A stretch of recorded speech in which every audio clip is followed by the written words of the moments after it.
yoki ona ajrashgan dodalarga o'sha buvilarga tashlagandek o'zi turmushga chiqib ketgan. Eng tarbiyasi og'ir deb aytiladi, shunaqa ibora ishlatiladi bizda. Aslida bu xato ibora deb hisoblayman. Ular oilaviy muhitdagi stressini yig'adi-da, ular stresslarda yashashadi. Shunaqalari borki, otasi onasini o'zi so'yib qo'yib qamalib ketgan. Ona o'lib ketgan, ota qamalib ketgan, tog'ani qo'lida katta bo'layotgan bolalar bor. Endi ulargacha siz ularni sho'xligi, dars vaqtida sizga xalaqit berishi, bular hammasi yoqimsiz. Lekin siz agar haqiqiy pedagog bo'lsa tushunadi, u atidan qilmayapti.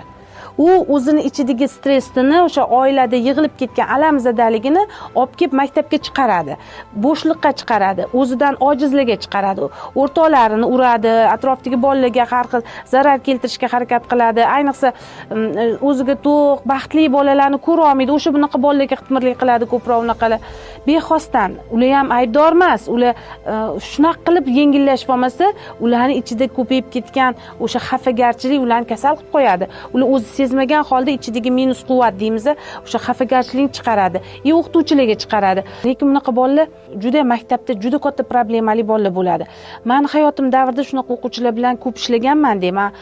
Maktabda rahbar bo'lganim uchun, sinf rahbar bo'lganim uchun shunda men o'ylaganman, bunaqa bolalarga yordam berish uchun bularni ota-onasiga ham yordam berish kerak ekan.